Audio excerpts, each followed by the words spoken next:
Hello everyone, welcome back to exam की point dentistry. आज हम एक बहुत इंपॉर्टेंट टॉपिक्स पढ़ेंगे, प्लैक कंट्रोल। प्लैक की वो मेन फैक्टर्स है जो जिंजवाइटिस और पेरिडोंटाइटिस का कॉज बनता है, इसलिए प्लैक कंट्रोल का कंसेप्ट हर बीडीएस स्टूडेंट्स के लिए बहुत इंपॉर्टेंट है। So, definition of plaque control.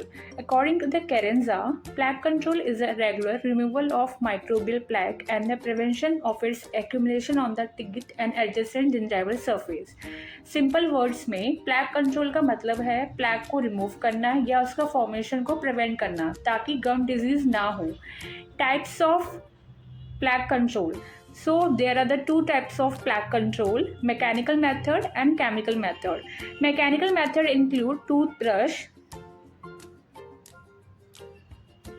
internal oral hygiene aids and adjunctive aids, while chemical methods are the antibiotics, enzymes, phenolic compounds and its essential oil, quaternary ammonium compound, bisgunides, natural products, metal salts and amine alcohol. So mechanical method में जो toothbrush होते हैं various types होते हैं, manual, electric, ionic toothbrush, ionic and ultrasonic. Interdental oral hygiene aids, which are dental floss holder, toothpick, interproximal brushes, single tuft brushes. So जो inter proximal जो brushes होते हैं वो हम ऑर्थोडोंटिक्स पेशेंट जो होते हैं वो यूज़ ज़्यादातर करते हैं। एंड एडजेक्टिव एड्स होते हैं which are irrigation device, tongue cleaner, dentifrices, mouth rinse example is chlorhexidine and the rubber tip instrumentor and denture brush.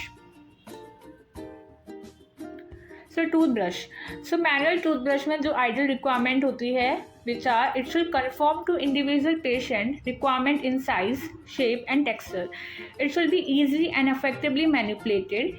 It should be rarely clean and it should be durable and inexpensive. यानी कि जो हो toothbrush होता है वो inexpensive होना चाहिए, ज़्यादा expensive नहीं होना चाहिए और which is easy clean हो जाए और which is according to the patient उसका जो size, shape and जो texture होता है वो अच्छा होना चाहिए. So parts of the toothbrush क्या है? हैंडल है, टफ्ट है, हेड है, ब्रशिंग प्लेन है एंड शैंक है.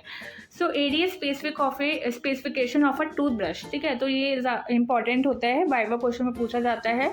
So according to the ADA तो उसकी टूथब्रश की क्या क्या प्रॉपर्टीज होनी चाहिए. 1 to 1.25 inches in length, 5/16 to 3/8 inches in width, 2 to 4 rows of bristles and 5 to 12 tufts per row, 80 to 86 bristle per tuft. Hardness depend on the material diameter and length. Nylon bristles are more flexible. Okay, so depending on the material or diameter there are 4 types के होते हैं. Soft होते हैं जो 0.007 inches to 0.009 inches होता है. Medium होता है जो 0.010 inches to 0.012 inches होता है. Hard होता है 0.013 inches to 0.014 inches होता है. And extra hard होता है which is 0.015 inches होता है. सो ब्रशिंग टेक्निक, सो पहला ब्रश होता है टेक्निक का वो है modified Bass technique. It is directed apically at the 45 degree angle to the long axis of the tooth. Means जो ब्रश होता है वो 45 एंगल होता है टुवर्ड्स द गम लाइन पे. Small vibrating back and fourth motion करना है in the sulcus area पे which is removing the plaque from the gingival margin and the sulcus. तो ये जो मॉडिफाई बैस टेक्निक होता है ये बेस्ट होता है फॉर दी पेरिडोंटल पेशेंट में. सो इसकी यूज़ कैसे कर सकते हैं, लाइक सर्कुलर क्लीनिंग करता है, पेरिडोंटल हेल्थ होता है, पेरिडोंटल डिजीज मेंटेन करता है, पेरिडोंटल मेंटेनेंस करता है. Second one is a Stillman. It is directed apically and angle similar to the Bass method, placed partially on the cervical portion of the teeth and partially on the adjacent gingiva. Short back and forth vibrating strokes and move occlusally with a light pressure. Means हमें brush को place करना है partially on the gingiva and partially on the tooth surface. Gently rotatory motion करना है followed by a sweeping downwards. It improving the gingival massage and the plaque removal. तो useful होता है, ये प्रोग्रेसिव होता है gingival recession में and gingival stimulation करता है. वहीं पे नेक्स्ट टेक्निक होती है Charters technique. It is directed towards the crown of the tooth, placed at the gingival margin and angle at 45 degree to the gingiva with bristles directed coronal, means हमें जो Bristol है उसको हमें place करना है 45 degree towards the occlusal surface, और जो vibrating motion होता है वो हेल्प करता है क्लीन द इंटरप्रॉक्सिमल एरियाज में, यूजफुल होता है इन पोस्ट सर्जिकल केसेस में एंड ऑर्थोडोंटिक पेशेंट में। The next one is roll stroke. It is directed apically and rolled occlusally in a vertical motion. Next one is folds. इसके जो filaments होते हैं वो एक्टिव होते हैं इन अ सर्कुलर मोशन में, एंड सिंपल मेथड होता है फॉर द चिल्ड्रंस में। सो की पॉइंट्स ये है कि जो ब्रशिंग है should be done twice daily for the 2 minutes using a gentle pressure.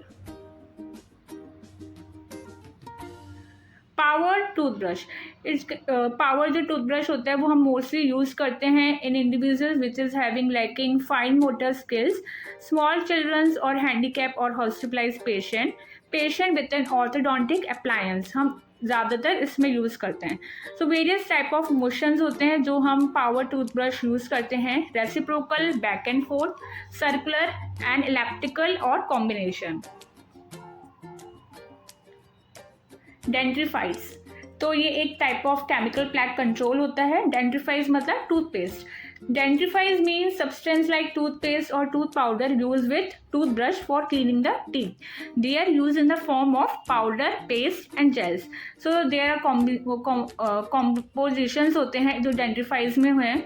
Abrasive which are calcium carbonate and calcium phosphate, humectants which are glycerin, sorbitol, mannitol, propylene, alcohol, thickening agent which include sodium carboxymethyl cellulose, preservatives which are benzoic acid, foaming agents which are sodium lauryl sulfate, flavoring and sweetening agents which include sorbitol, mannitol, desensitizing agent which include sodium fluoride, potassium nitrate, anti-caries agent which means it will help to prevent the caries which include sodium monofluorophosphate, sodium fluoride, anti-calculus agent which are pyrophosphate और zinc compound। Okay, so examples होते हैं जो dentifrices के हैं वो है fluoridated toothpaste, herbal toothpaste और medicated ones for the gingival health. So next one is the interdental cleaning aids. Toothbrush does not completely remove the interdental plaque. Dental floss and interdental cleaners such as wooden or plastic tips and interdental brushes, ठीक है। सो toothbrush पूरा completely हमारा plaque को remove नहीं करेगा, उसके साथ साथ हमें डेंटल फ्लॉस भी चाहिए और इंटरडेंटल क्लीनर्स भी चाहिए जो पूरी तरीके से प्लैक को रिमूव करे। So factors determine the selection of the interdental aids are: Type 1, the interdental papilla fill up the impressure, dental floss is advised. For type 2, moderate papillary recession, miniature interdental brushes and wood tips are recommended. Type 3, complete loss of papilla seen in diastema, unitufted brushes are recommended. So quick summary में हमने definition देखा, prevention और removal of a plaque होता है, methods होते हैं जो mechanical और केमिकल है, टूथब्रश प्लस ब्रशिंग टेक्निक्स है जो मेन पार्ट है, डेंटिफाइज देखा जिसमें हेल्प करता है क्लीन एंड पॉलिशिंग में, और माउथ वॉश होता है जो कंप्लीट केमिकल एड होता है for a bacterial control. So friends, ये था प्लैक कंट्रोल का complete explanation, definition, method, toothbrush, brushing technique और डेंटिफाइज के साथ। अगर वीडियो पसंद आए तो लाइक, शेयर और सब्सक्राइब ज़रूर करें एग्जाम की पॉइंट डेंटिस्ट्री को फॉर मोर इजी पेरियो टॉपिक्स।